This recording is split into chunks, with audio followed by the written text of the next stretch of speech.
蘇聯為什麼死磕金星？真正原因竟然隱藏了60多年。你有沒有發現一個很奇怪的現象？說起冷戰時期的太空競賽，幾乎所有人第一反應都是美國登月、阿波羅宇航員，可很少有人知道，就在美國拼命衝向月球的時候，蘇聯卻把最寶貴的幾十年時間、最先進的探測器，幾乎一股腦地投向了另一顆星球——金星。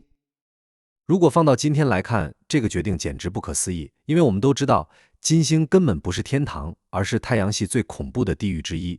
那裡地表溫度接近460攝氏度，足以融化鉛，大氣壓超過地球的90倍，相當於一個人瞬間沉入900多米深的海底。天空中還漂浮着硫酸雲，幾乎沒有任何已知生命能夠生存。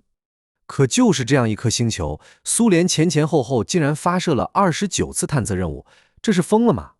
到底是為什麼呢？難道只是為了和美國賭一口氣？其實啊，真正的原因比冷戰本身還要有意思。因為在蘇聯第一次发射探測器的時候，人類根本不知道金星是一顆地獄星球。如果你回到20世紀50年代，抬頭看向夜空中的金星，你會發現一個問題：它永遠被厚厚的白色雲層包裹着，沒有人能看見它的地表。既然看不見，人們就只能猜。有人猜那裡有遼闊的海洋，有人猜那裡覆蓋着熱帶雨林，還有不少科學家認真討論過，那裡會不會生活着某種外星生命。今天听起來有點離譜，可放在當時，這種猜測一點都不奇怪。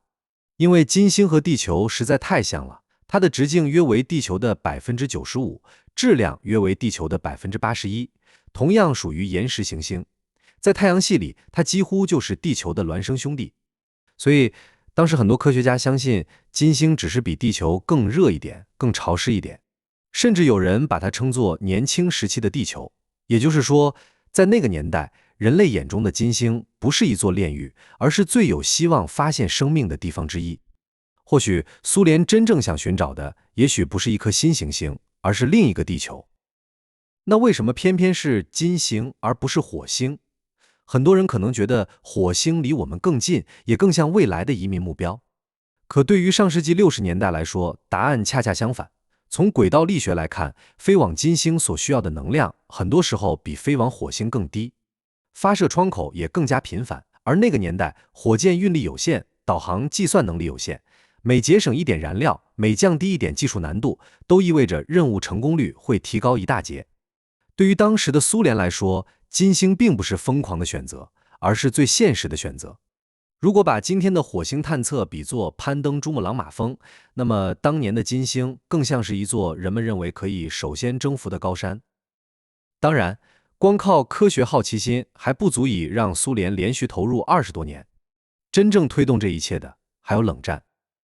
1961年，美國正式啟動阿波羅計劃，把目標鎖定在月球。蘇聯當然也想贏，可隨着時間推移，他們逐漸意識到，在載人登月這條賽道上，自己已經越來越難追趕美國。於是，他們選擇換一個戰場。既然月球競爭越來越激烈，那就率先征服另一顆行星。於是，一個很有意思的局面出現了：美國把最強的力量投向了月球，蘇聯則把最先進的自動探測技術幾乎全部壓在了金星。後來，人類歷史上很多關於行星探測的世界第一，也幾乎都來自這裡。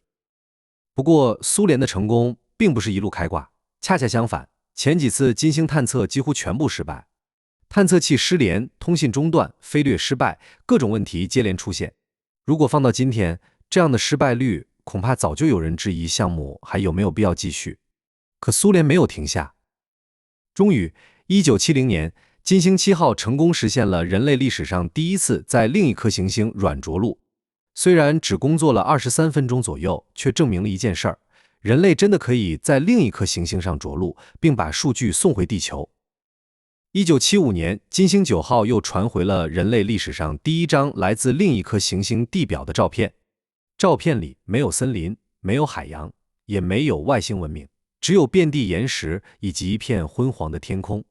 直到那一刻，人類才真正看清了金星的模樣。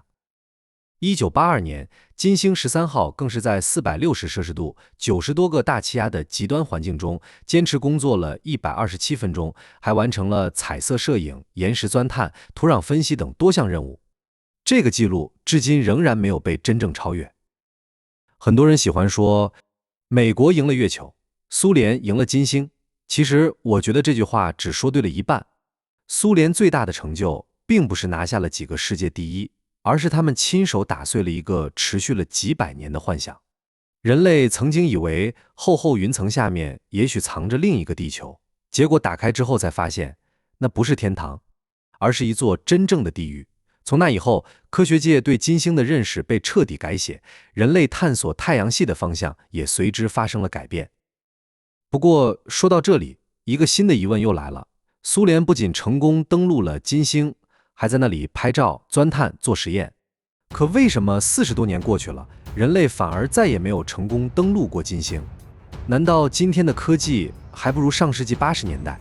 還是說蘇聯當年在金星發現的東西比我們想象的更加震撼？